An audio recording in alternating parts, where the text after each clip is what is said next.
Oi, pessoal, bem-vindos a mais um Caras Business. Hoje a gente vai falar sobre gastronomia, exatamente, com o mestre do Ramon, ele que também é dono do Empório Pata Negra e em breve me caça, Diego Carrilho, nosso chefe aqui. Obrigada, viu? Eu que agradeço pelo convite, é uma honra estar aqui falando um pouquinho do meu negócio, falando um pouquinho de gastronomia, para mim é um prazer, obrigado. Bom, vamos começar do começo. Bora. Eu costumo falar assim, quando que o Diego se apaixonou pela gastronomia, se apaixonou pelo Ramon, como que funcionou tudo isso? Tá, para eu te contar isso, eu acho que eu vou ter que voltar um pouco na história e começar a contar um pouquinho da minha trajetória de trabalho. Porque, contrário de que muitos chefes, muita gente que atua na gastronomia, acaba vindo para a gastronomia sempre com aquela história romântica da avó, da mãe. No meu caso, foi um pouco diferente. Eu vim de família humilde, eu tive uma infância difícil, assim como a maioria dos brasileiros. Sim. Não estou aqui fazendo o papel de vitimismo, mas foi uma infância, uma adolescência um pouco mais conturbada. Então, eu não tive. Eu sempre faço a brincadeira que pobre não escolhe profissão, ele só vai trabalhando para pagar as contas. Então, Aonde dá certo, a gente vai é se isso, enfiando, né? não tem. Eu não tive o privilégio de escolha, mas sou muito feliz no que atuo hoje. Uhum. Mas a gastronomia começou num balcão de frios de supermercado, porque antes de trabalhar no supermercado, fiz vários bicos, chamado bicos, né? Aqueles Sim. serviços informais. Mas aos 14 anos eu fui, de fato, tive meu primeiro emprego registrado em carteira, que foi num supermercado de vila, localizado ali na Zona Leste, num bairro da Guilhermina Esperança. E nesse supermercado eu fiquei por 3 anos trabalhando, e no último ano eu atuei na seção de frios, que fica lá fatiando mortadela, presunto. E ali foi o princípio da gastronomia. Aí você deve estar se perguntando: "Tá, mas o que que isso tem a ver?" Mas vamos chegar lá. Porque ali eu tive o primeiro contato com o setor de alimentação, eu podia dizer assim, e mais focado em charcutaria, porque ali eu trabalhava numa seção de frios. Ali trabalhando eu conheci um vendedor da Cerati, que é um frigorífico ainda com bastante expressão, e pela minha desenvoltura ali no trabalho, ele me convidou para trabalhar na Cerati. Ele me fez uma proposta e eu fui para trabalhar como promotor. Na Cerati eu trabalhei por um período, e em 2012 a Cerati me deu a oportunidade de virar eles chamam de um termo de degustador, mas eu não como, eu dou para as outras pessoas comer no supermercado, Entendi. ali quando você está passeando Para as pessoas conhecerem o Isso. produto, né? Então, em 2012 eles me deram uma pata de Ramon, que eu nunca tinha provado, e confesso que a primeira mordida não foi paixão, não, eu não gostei muito. Teve um estranhamento. Teve, porque era uma coisa que eu, nunca tinha comido, não tinha hábito, minha família nunca tinha visto esse produto.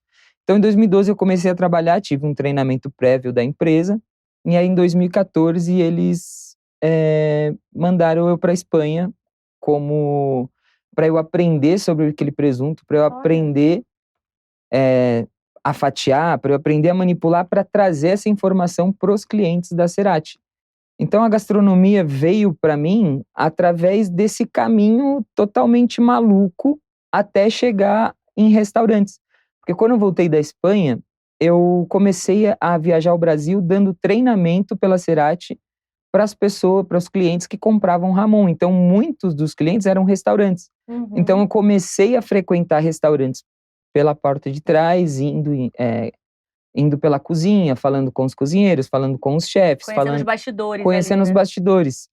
E foi ali que eu comecei a gostar daquela brincadeira. Então, eu ia conversar com chefes, eu via que a cozinha ela é muito muito aberta e ela não tem muito preconceito. Eu acho que quando você está trabalhando, eu posso estar falando coisas que outros cozinheiros não concordam, mas esse é a minha leitura que eu vejo de dentro de uma cozinha. A cozinha, ela iguala todo mundo.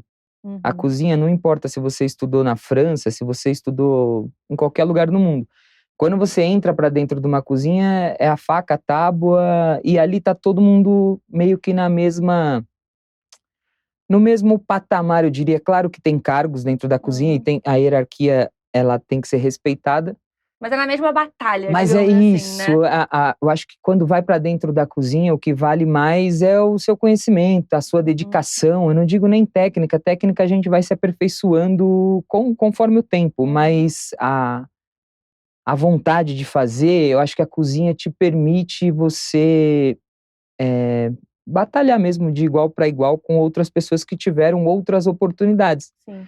Então, a minha maior briga, entre aspas, no bom sentido da palavra, é mostrar para o público que presunto não é tudo igual. Eu costumo tratar que nem vinho, costumo não, e é igual um vinho. Depende da região, tem um sabor, depende do clima, depende da bactéria que está na... Então, é um monte de fator que vai te entregar um sabor. Então, e hoje, no Brasil, ainda é consumido presunto cru, tudo igual. Então, quando eu olho o que já cresceu e o que tem para crescer esse mercado de charcutaria, de Ramon, porque as pessoas estão conhecendo agora. O Brasil é um país que nunca passou por fome muito severa. Sim. Então a gente não tem cultura de conservação de alimento, cultura de fermentados, que agora está em alta na gastronomia, mas isso é uma necessidade básica de conservação de alimento. O Ramon é a mesma coisa, ele nasceu da necessidade de consumo do ser humano. É uma técnica de conservação de carne. Então, isso é muito legal para mim, ver que tudo isso está crescendo, as pessoas estão valorizando. Até, sei lá, 2 anos atrás, 3 anos atrás, posso estar falando besteira, o presunto italiano era o mais consumido no Brasil, hoje já é o espanhol. Óbvio que não é por conta do trabalho que eu fiz, mas eu acho que eu ajudei um pouquinho. Então isso eu fico muito feliz, assim, de ver que, sei lá, um balconista de frios se tornar referência num assunto, para mim que não era tão conhecido há pouco tempo, né? Que há pouco tempo, assim. Exatamente. É legal você falar sobre essa sua porcentagem, né? Nesse crescimento, porque tem o Empório, né? Sim, o Empório Pata Negra é a primeira ramoneria do Brasil. Eu né? acho que, pelo menos eu não conheço, mas não conheço outra. Então, eu diria que é a primeira e única ainda. A ramoneria, quando o Empório, só para contextualizar, o Empório era um e-commerce. Isso, estou falando há 8 anos atrás, mais ou menos. Era um e-commerce com 2 computadores, 2 notebooks, eu e meu sócio. Que, na verdade, voltar mais um pouquinho ainda, para vocês entenderem o que é o Empório Pata Negra. Eu atendia o Gustavo, que depois acabou se tornando meu sócio. Eu atendia ele como cliente da Cerati. Então eu vendia presunto para o Empório Pata Negra. Até que um dia o Gustavo me chamou, o Gustavo e o Mário Benedetti, que também tem um restaurante espanhol lá no Ipiranga. Eles me chamaram e falaram: Diego, quero que você venha trabalhar com a gente. Só que eu estava numa indústria há 12 anos. Bate aquele medo, né? Não, eu falei, meu cara, eu não vou sair de uma indústria que atende o Brasil todo. É uma baita empresa para entrar num negócio, pedir as contas ali para entrar, ser empregado de um e-commerce. Sim. Claro, é trabalho como todo outro, mas eu coloquei na balança e falei, cara, aqui eu não tenho muito futuro, aqui eu tenho futuro. E aí eu fiz uma contraproposta, falei, eu venho pro Empório, mas eu venho como sócio. Aí eu peço minhas contas lá e boto todas as minhas fichas aqui e a gente faz rodar. E aí foi aí que eu entrei no Empório, e aí comecei a rodar o site, e aí eu comecei a vir com Instagram, com conteúdo digital para as pessoas começarem a entender o que é o produto, porque você já tirar tinha feito dúvida. Marketing também, né? Já tinha feito marketing, isso aí eu já estava formado em marketing, então eu trouxe também o conhecimento, né? As técnicas que eu aprendi na faculdade e comecei a aplicar ali e foi dando muito certo. Aí o Empório cresceu um pouquinho antes do período de pandemia, a gente acabou inaugurando a nossa loja física, mas com o propósito de atender os clientes que compravam online uma peça de Ramon, de curiosidade, ela começa em R$1.000, pode chegar até R$25.000 uma pata. Caramba. Então, o cliente às vezes comprava uma pata de Ramon de R$15.000, R$12.000, a gente tinha que dar um mínimo de conforto, isso na minha cabeça, para ele lá retirar a peça, a gente oferecer um café, oferecer uma água. Então, a loja física do Empório Pata Negra Era para veio... entregas. Era para entrega, não era de fato uma loja que a gente dependeria de pessoas ali, um ponto físico de fato. Por isso que a gente se manteve no Ipiranga. Porque Entendi. o meu sócio, na época, morava no Ipiranga, ainda mora, eu moro no Ipiranga. Então a gente manteve lá e tá tudo certo. Logo em seguida, a gente inaugurou, passou, sei lá, 3 meses, pandemia. E aí ficou aquele período todo, mas a pandemia pra gente, que já estava estruturado como e-commerce... Não impactou tanto, Não, né? foi pelo contrário, assim, a pandemia a gente cresceu mais de 300% as vendas. Caraca. Porque o nosso público não deixa de comer bem.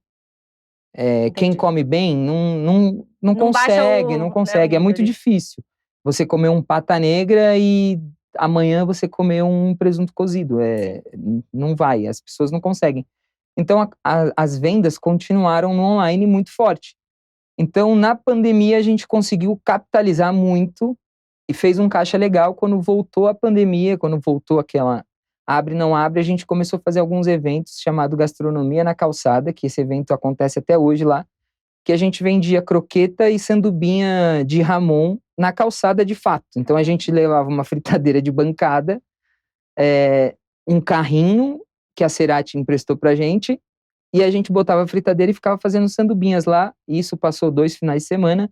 No terceiro tinha 200 pessoas para comer lá, uma coisa meio maluca, isso por conta da nossa força do Instagram, que já tava... Já era bom, né? Já tava, hoje no Empório a gente tem 160 mil, não é uma conta muito alta, mas é uma conta considerável para ser um e-commerce, para ser um negócio. Então, nisso eu falei, cara, não, a gente tem que abrir um bar de tapas. Os meus sócios ficaram malucos. Não, você tá doido. Era uma coisa que eu já tinha vontade, era uma coisa que eu tinha desejo de trabalhar numa cozinha, chefiar uma cozinha, aí eu não podia fazer estágio. Isso é uma coisa que se eu fosse novo, e para as pessoas que estão começando na gastronomia, vai trabalhar no máximo de lugar possível para você... Pegar bagagem, pegar experiência, porque é só ali mesmo, acho que no dia a dia que você aprende de fato.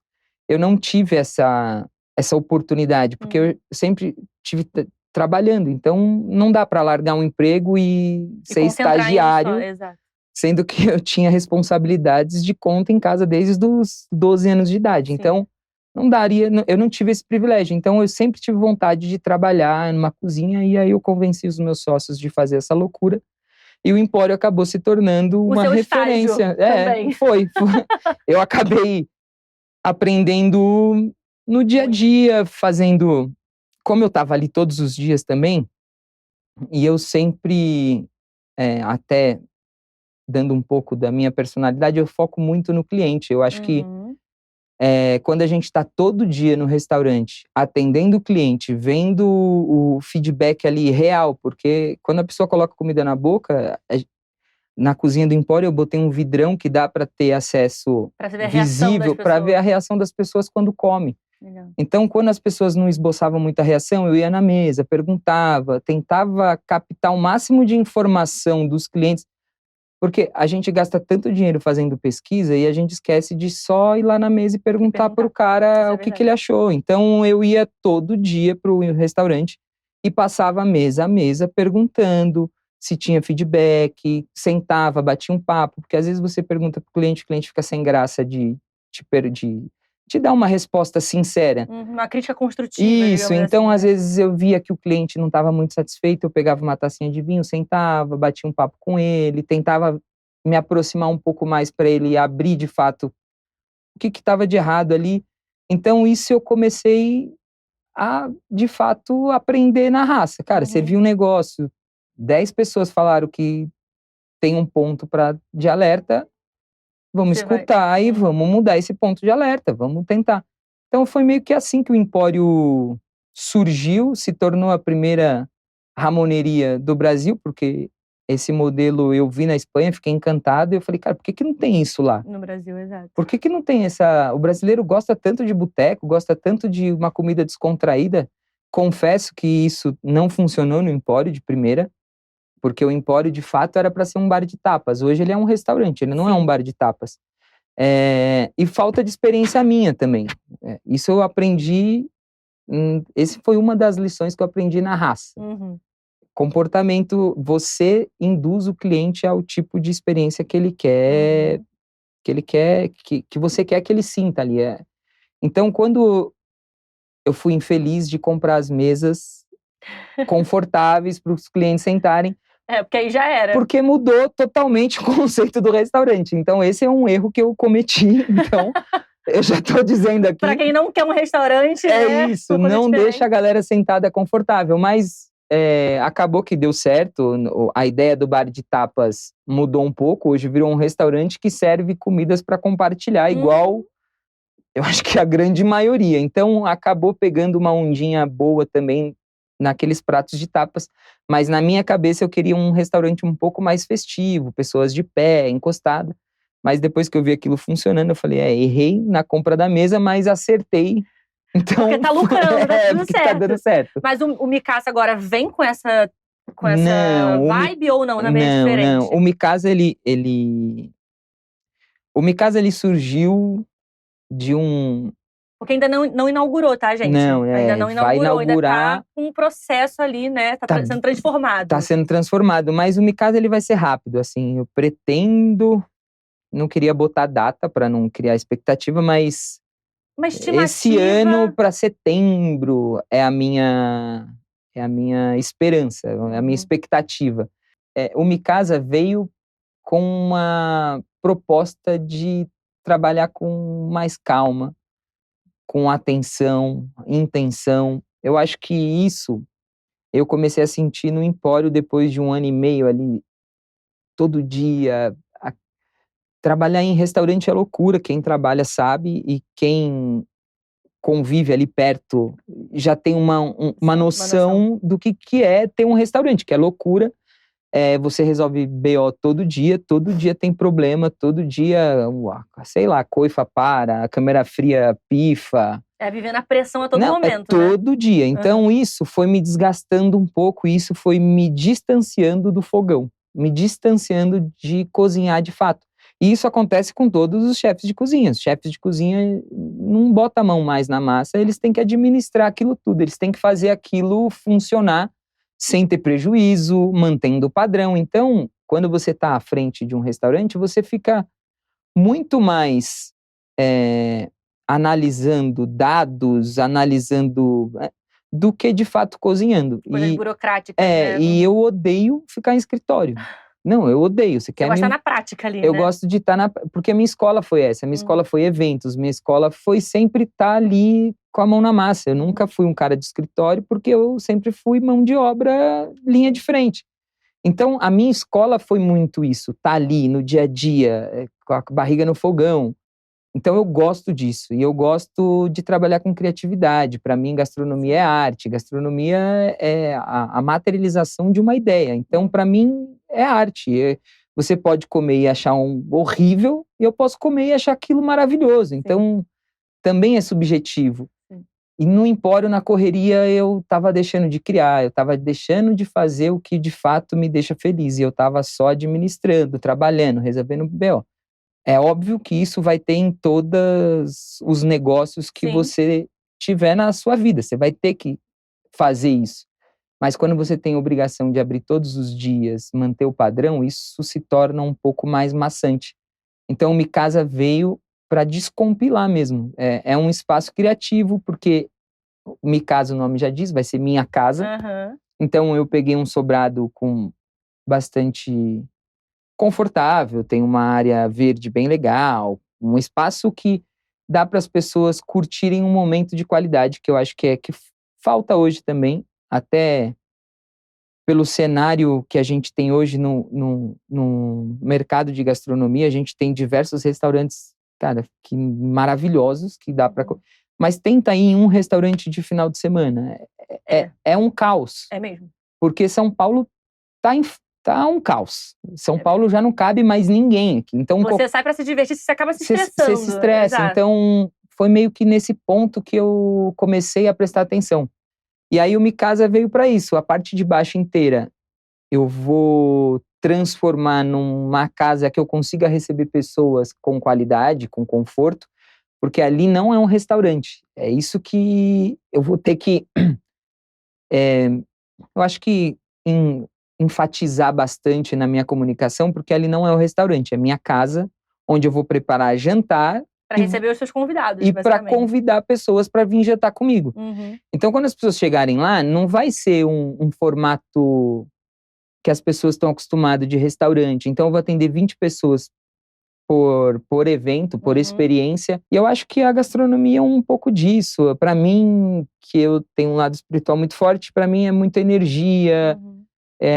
E o restaurante, eu tava muito tenso, tava muito estressado. Então, minha energia para comida também não tava legal. Então, isso para mim hoje conta muito. Que aí você também transmite isso para quem vai comer também a sua comida, Eu né? acho que isso não é nenhuma coisa muito fantasiosa. A gente pode ter experiências em casa. Acorda estressado e faz um pão com manteiga e acorda feliz e faz um pão com manteiga. É verdade. É outro pão. Então isso para mim é importante para a comida. Então o Mi Casa ele veio com essa proposta de ter tempo de qualidade, de cozinhar com atenção e intenção, levar pessoas para ter momento leve, feliz. Em breve, então, temos Mi Casa Em breve. para se tornar a sua casa. Setembro, imagino, mas pode ser que mude. Pode ser que seja antes, mas pode ser que seja depois. Vamos torcer para ser esse ano ainda. Tem que ser esse ano é fato. 100%. Esse ano é fato. Bom, a gente falou sobre os seus negócios. Queria até entrar um pouquinho mais a fundo no business, assim, porque diante dessa sua trajetória, né, que você tem esses 2 restaurantes, você tem uma carreira super de sucesso, a gente pode dizer assim. Eu queria entender o que você aprendeu nessa trajetória toda em relação a lidar com negócios, a gestão. Como que foi tudo isso? Eu aprendi muita coisa, de fato, né? Que nem eu disse, eu meio que fui tudo na raça, aprendendo no dia a dia. O marketing ajudou muito, né, também? O marketing ajudou muito e eu acho que eu vou puxar sardinha por marketing, mas eu acho que nenhum produto,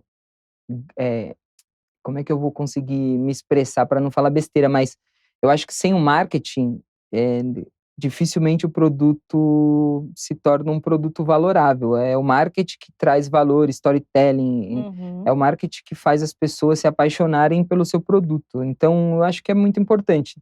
O marketing me abriu muito a cabeça para isso, para o conceito, para mim, do marketing, bem resumido em poucas palavras, é entender para atender.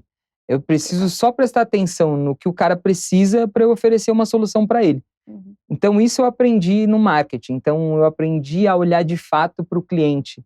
Acho que tem muita gente que é antigo de mercado, às vezes pega alguns vícios e ele olha só da porta para frente, da porta para dentro, olha processo, olha custo, olha um monte de coisa e esquece olhar para o principal, que é se o cara está gostando ou não, se o cara está tendo uma boa experiência ou não.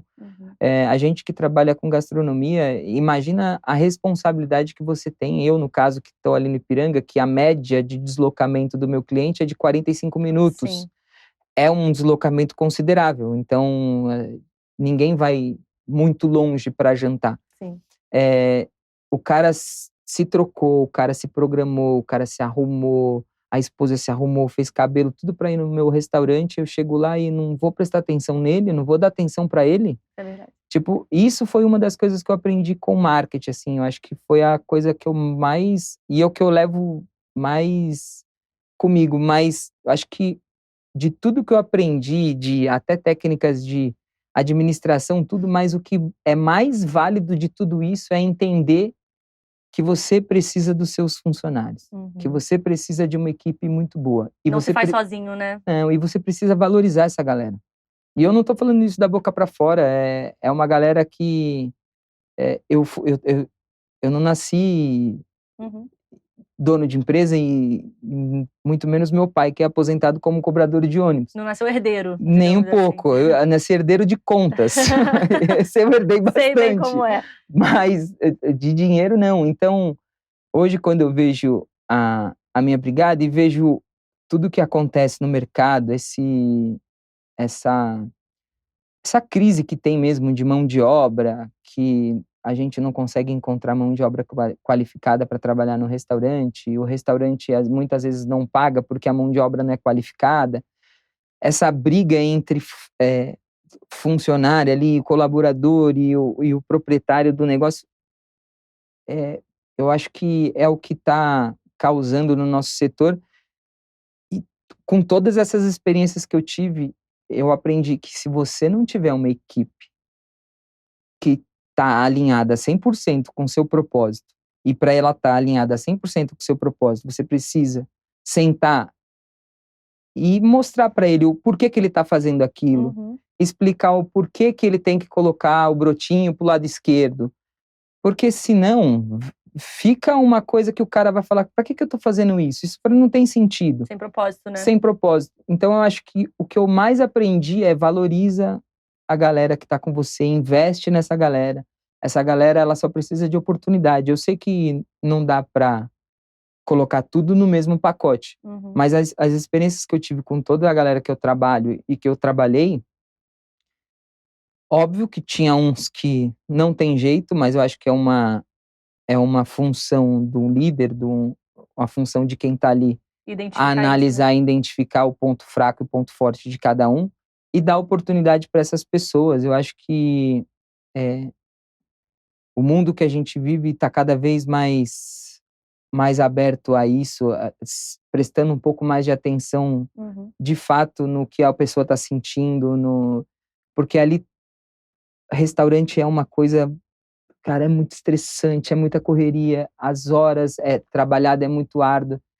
Então eu vejo que muitas das empresas que quebram não é por falta de gestão, não é por falta de nada, é por falta de, cara, da galera tá alinhada com propósito. Muitos dos restaurantes só vendem comida e não tem um posicionamento claro do que é, do que quer ser, eu acho que isso é uma coisa que eu aprendi, que eu vou levar para tudo, é estar com um propósito muito bem claro, aonde você quer chegar muito bem claro, e essa mensagem tem que ser passada para todo mundo com clareza, e você valorizar essas pessoas para que elas tenham a capacidade de chegar onde você quer. Não adianta você querer empurrar isso goela abaixo, que não vai funcionar. Então, resumindo, o que eu aprendi é: valoriza seu cliente, cria um brand muito bem feito e, cara, invista no seu funcionário. Porque se você tiver um cara do seu lado que ele vê que você está investindo nele,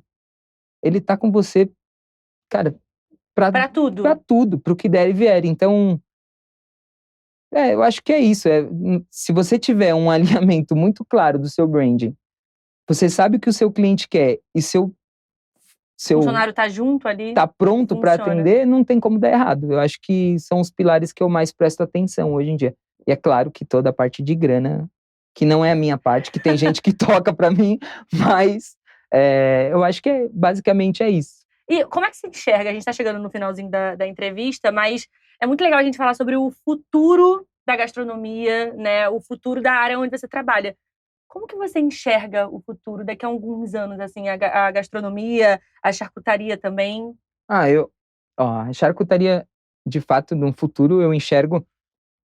Hoje, a gente tem bastante produtor artesanal brasileiro, claro, daqui, mas artesanal de várias regiões do Brasil, que fazem produtos espetaculares. Eu acho que o futuro da charcutaria é o mesmo que um pouco do que aconteceu com os queijos, sabe? Vou chutar uma data aqui também, que eu sou horrível de memória, mas há 7, 10 anos atrás era difícil achar gorgonzola na gôndola, e quando achava, as pessoas falavam, né, esse queijo tá podre, embolorado. E hoje em dia... todo mundo ama. Todo mundo ama. Eu sou fissurada em gorgonzola. E não só o gorgonzola, todos os outros queijos, fide d'Aça, aqueles queijos franceses que as pessoas odiavam, hoje as pessoas estão amando. Vamos comer. Assim aconteceu com o vinho nacional também. O vinho nacional, acho que esse ano foi uma explosão assim, de qualidade. Ganhamos vários prêmios. Ganhamos, que eu digo, o Brasil ganhou vários prêmios. Então os vinhos também estão se valorizando, e eu acho que a charcutaria é a mesma coisa. As pessoas só não consomem por conta de muita coisa que foi contada na mídia por grandes indústrias que, querendo ou não, detém uma grande parte. Influência, né, também. Não queria me comprometer muito, mas mas aí, e por conta disso, são contados alguns mitos do mercado, que salsicha é feito com carne de papelão, sei lá, umas coisas bizarras que são contadas que acaba se tornando lenda urbana e as pessoas acabam parando de consumir. Fala que charcutaria faz mal, que é o pior produto do mundo, mas não é. Vamos pegar uma mortadela aí, uma bolonha, ou uma mortadela italiana, o que tem ali é só carne e tempero. Eu não vejo a charcutaria como um malefício, como é contado no mercado. É claro que existem categorias de produto, e aí o conselho que eu dou, vai comprar charcutaria, olha a lista de ingredientes. É obrigatório por lei colocar por quantidade. Ordem de quantidade. Então, quando você pegar um produto, vou dar uma mortadela de exemplo de novo. Se você pegar uma mortadela e o primeiro ingrediente não for carne, tem alguma coisa errada. Já não consome. Já não consome. Então, mas eu acho que a charcutaria falta conhecimento mesmo do público. E sobre a gastronomia, o futuro que eu vejo por esse colapso de São Paulo, eu acho que é abrir novos polos gastronômicos em São Paulo. Eu vou dar um exemplo do Ipiranga, que está crescendo muito, abrindo várias coisas ali. Então eu acho que cada vez mais vão abrir restaurantes fora do miolo ali.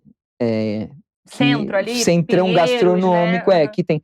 Então eu acho que as pessoas estão espalhando mais, e eu acho que cada vez vai ficar mais nichado e personalizado a experiência. Porque eu acho que a internet ajuda muito nisso também, muito, né? Demais, eu mesmo me vejo pegando várias vezes no TikTok, vendo restaurantes que eu tenho que ir, a listinha de restaurantes, e aí tem todo esse menu gastronômico que São Paulo pode oferecer, então o pessoal tá vendo que vale a pena investir, né? E tem muita opção também em São Paulo. Tem muita opção. E eu vi, eu não lembro quem foi, mas foi algum influenciador que postou uma coisa e eu fiquei refletindo sobre aquilo. Eu falei, cara, é verdade. Porque ele falou que ele estava recebendo muitas perguntas no direct de seguidores perguntando restaurantes que não são hype. Porque Legal. o hype faz ficar faz assim, fila. Então as pessoas querem fugir de fila. Então, analisando tudo isso, posso estar falando a maior besteira do mundo, mas analisando tudo isso, eu só vejo dois caminhos.